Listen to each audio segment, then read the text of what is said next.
too. Yeah, 3, 2, 1. Thank man. First day? Yeah. Do you think it was tedious? So I will say I was a little frustrated when the internet went down in the middle of the lab, but other than that, I think it was pretty cool. I was really impressed with the direction of what they're trying to do with Intune and Autopilot co-managed with the SCCM. Okay. I thought being able to provision a device and have it basically ready for deployment, where you can ship to a user, have the front end work done, they log in, all the policies pull down, is kind of interesting to me. I could see how that could be beneficial to our company, as well as helping other clients set that up for remote workers and kind of decentralize their IT shop. Okay, so Autopilot is not new, right? Right. So what were like some of the differences that they have that they were talking about? So the white glove approach. So really, you could provision desktops or laptops in a warehouse in an IT shop. You could have your reseller do it. You could have a partner do it. Basically, the device is on the network long enough to pull down all the applications that you have on your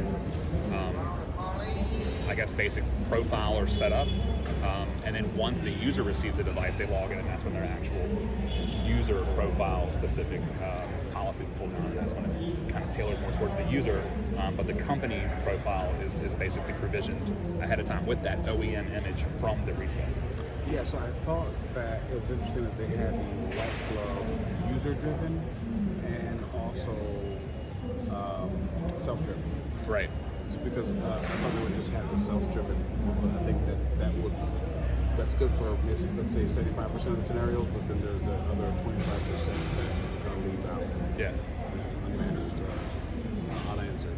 So what about the situation, and I forget the exact name of the implementation, but the kind of hybrid, so where you have an on-prem AD domain controller, and somehow Intune brokers a VPN connection to contact back home to hit the DC, AD join it, and then it takes over from there where the user can basically do a user-driven autopilot install. Yes. That was pretty cool. So I've done that in the past. I didn't write the script, but there was a guy that I did the project with. He was really good at this stuff. And the script was not, so the GUI wasn't very pretty, but at the same time, the user would actually log into the box, and then it would, they were signing with their work credentials, it would kick something off, and then actually do it would seal the image again, right? And then have to re-log in, but at that point now, that object is in AD, and when they connect to VPN again, now they can log with their user credentials or have access to the network. So one of the cool things that I thought about that was they would support third-party VPN clients like AnyConnect, but if you use the Microsoft built-in feature, you had the icon at the bottom where you could go to click to join the VPN, Yep. And it would pass your credentials through, so you're not logging in twice. So it keeps that user from having to type in their credentials more than once. So there was a connection before log on with Windows 7, right? But there was a specific protocol where that would not work in the early versions of Windows 10 and 15, 11, because I did a project up in Connecticut and they couldn't do it. It was a big to do. The times that I've done it in the past 3 years with the gentleman that designed the script, that was using Windows 10 built-in VPN. So but I did think that was good because now you can basically sign on to the VPN before log on, connect to Azure AD, and there's basically an Intune connection broker back to your domain controller and add the object into AD. Pretty cool. So I thought that was cool too. So what did you think about the speakers? I thought they were great. I thought Mike was really knowledgeable. I wish he had more time to kind of go more into depth. I think time was kind of the essence towards the lunch break. We were, I think, 40 minutes over. It was like 12:40 before we broke for lunch, but I'd like to listen to that guy talk for hours. What I like about Mike is that he's not fast-paced in talking, right? So he's not rushing through the conversation. He's more laid back, and it's at a slower tempo than most, but I think he's the most comprehensive speaker that I have heard today. And you can tell he's off the cuff. I mean, he knows what he's talking about. Yeah. I mean, it's not for her. I mean, the guy he's passionate about what he's doing for sure. And he bucks now. I mean, his demeanor seems soft, but I mean, he'll buck. I mean, I've seen him pretty much kind of answer. I forget the user one time asked a question after a session, or towards the end of the session, and I forget what it was. I mean, he says, "Well, why would you do that?" Basically, that's not the smart way to go. Right. And then he offered a solution or tidbits on, hey, try this, try that. I think like Newhouse is pretty good. The Windows Virtual Desktop environment didn't really interest me because I know that it's Greek or Chinese to these organizations today that are approaching the deadline of January 14, 2020, where Windows 7 is end of life. The only option to maintain Windows 7 in your organization would be to subscribe to the extended service updates, right? So, or extended support. So, with going to Windows Virtual Desktop and purchasing a subscription there, now your Windows 7 can get extended support, right, until what, 2024? I don't remember the date, but I did capture the slide for our notes, so I can go back to it. And what were the costs for the support? I think it was like $50 per device per year. 50 and 75. And then I think it was 100 and then 200. So $50 a month per device for the first year. Year 2 was $100, and then year 3 was $200. Okay. So they're really pushing you to get off. So my question though really was, all right, so how far detached are organizations from the idea of a Windows Virtual Desktop?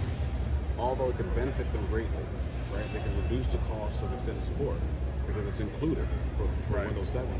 So how detached do you think they really are? I think it just depends on the type of organization. I know there's some folks. I've got a friend that works for a consulting company that they do government contracts in DC.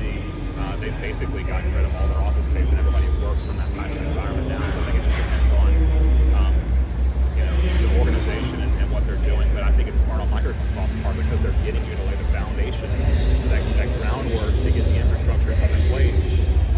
So now you've got another service provided by Microsoft if that's what you want to do to avoid the fees that we just said. But it also can lower costs and expenses, Right. right?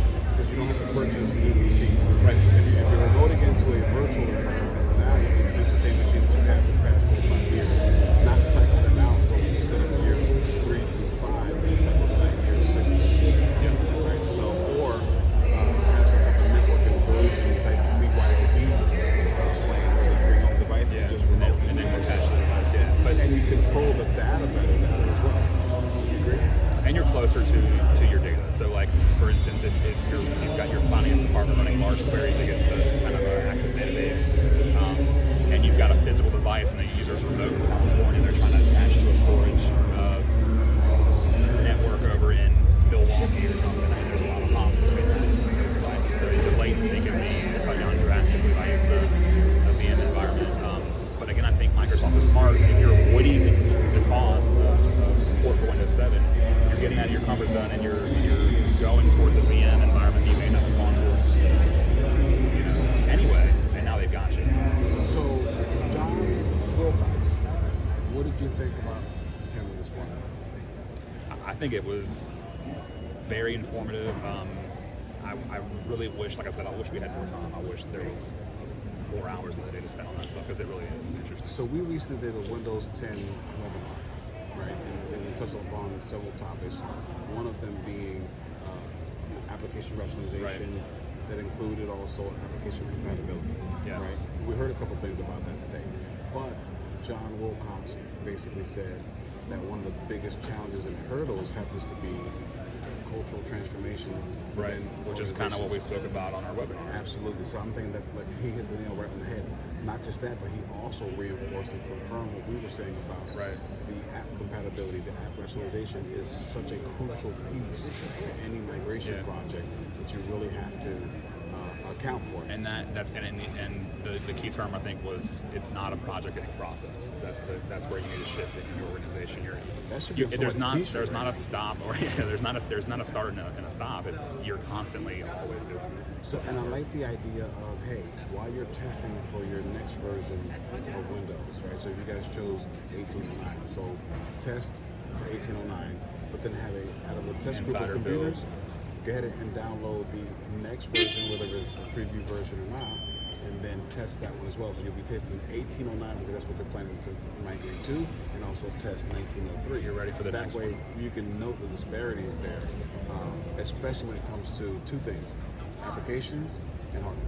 And I think another cool topic today was data analytics and telemetry data. So a lot of folks are turning that stuff off by default with their Windows 10 implementation. But how are you making the decisions based on what data do you have to make a decision whether or not you're ready to upgrade or ready to move towards the next version of Windows if you don't have the data to back it up, your application compatibility and that sort of thing. And that's all being captured.